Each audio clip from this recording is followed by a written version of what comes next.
So আমি বলতে চাই যে এটা আমাদের কাছে টোটালি প্রাইসলেস। বছরই বিশ্বকাপে মানে প্রতি আসরে এই বিশ্বকাপকে কেন্দ্র করে ইব্রাহিমপুরকে একটি নতুন সাজে সাজিয়ে তুলি। তো সেই দিক বিবেচনায় যেহেতু আমরা প্রতি বছরই প্রতি আসরে এই জিনিসটা করে থাকি, তো এবার যেহেতু মেসির শেষ বিশ্বকাপ, মেসিকে যেভাবে মানুষ ফুটবলের জাদুঘর হিসেবে সারা বিশ্ব পরিচিত, তো সেভাবে আমরা চেয়েছি যে ইব্রাহিমপুরকেও গত যে আসরগুলো ছিল সেগুলো তো বিশ্বের মানুষ দেখেছে, বিভিন্ন আলোড়ন সৃষ্টি করেছিলাম আমরা। তো এই বছরে আমরা মেসির যেহেতু শেষ বিশ্বকাপ, তো আমরা যেহেতু মেসির পাগলাটে ফ্যান, সো আমরা চেয়েছি মেসিকে ডেডিকেটেড করে এই বড় জার্সিটি বানানোর জন্য। তো হোপফুলি হচ্ছে আমরা 1 থেকে 1.5 মাস সময় নিয়ে ঘুরে ঘুরে সব জায়গায় গিয়ে দ্বারপ্রান্তে একজনের আর্জেন্টিনার ভক্তের কাছেই আমরা, ওনার নিজস্ব কারখানা আছে, উনি এই জিনিসটি সাধুবাদ জানিয়ে এবং উনি জিনিসটি হাতে কাছে নেয় এবং আমরা ওনার সাথে কন্টিনিউয়াসলি কানেক্টেড থেকে নির্ভুলভাবে কীভাবে নিটভাবে এই জিনিসটা নামানো যায় সেটার জন্য কাজ করি এবং এর ফলস্বরূপ আপনারা দেখতেই পাচ্ছেন আমার পিছনে এই আইকনিক জার্সিটি। আসলে সকল যত প্রকার গণমাধ্যম কর্মী আছেন সবাই আমার কাছে এই জিনিসটা, পুরো দেশবাসীর মুখে আছে এই জিনিসটা জানার জন্য, কারণ এটা বিট করার জন্য অনেকেই এই জিনিসটা নেক্সট টাইম করতে চাবে বা এই করতে চাবে। আসলে আমি কোথাও এই জিনিসটা মেনশন করিনি যে এটা কত টাকা লেগেছে বা এটার এক্সপেন্স কত, এটার পিছনে কী পরিমাণ আয় ব্যয় হয়েছে।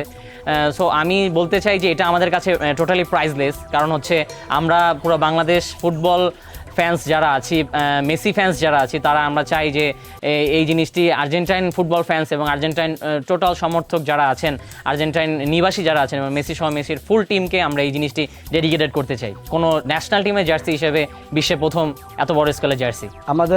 আমাদের এলাকাটার পরিচিতি যদি বলেন বা আমাদের যে আর্জেন্টাইন সমর্থকদের যে এই আয়োজনটা, এইটার পরিচিতি অবশ্যই বিশ্বব্যাপী আমাদের এটা মানে ছড়িয়ে গিয়েছে ইতিমধ্যে।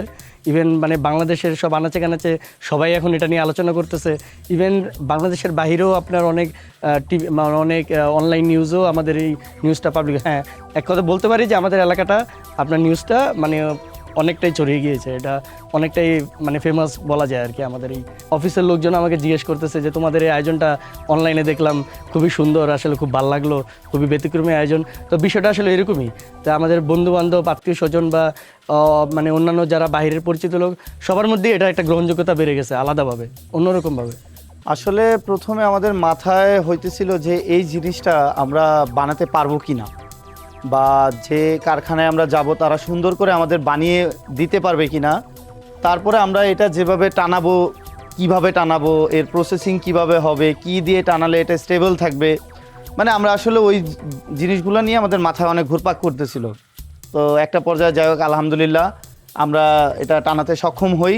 তো দেখা গেছে আমরা প্রায় 2 সাইডেই আমাদের প্রায় 20-40 জন লেগেছে এটা উঠানোর জন্য। তারপরে আমাদের যে দড়িগুলো দেখছেন এইগুলো দড়িগুলো জাহাজে ব্যবহৃত হয়, এই দড়ি।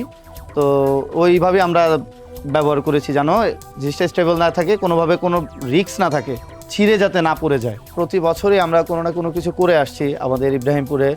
বিশেষ করে এটা কাউকে দেখানোর জন্য না, আমাদের নিজেদেরই আনন্দর সহিতের কারণে আমরা এই জিনিসটা করতেছি। তো চেষ্টা করবো ইনশাল্লাহ আমরা পরের বছর এর থেকে ব্যতিক্রম কোনো কিছু করার জন্য, এর থেকে বড় কোনো কিছু করার জন্য।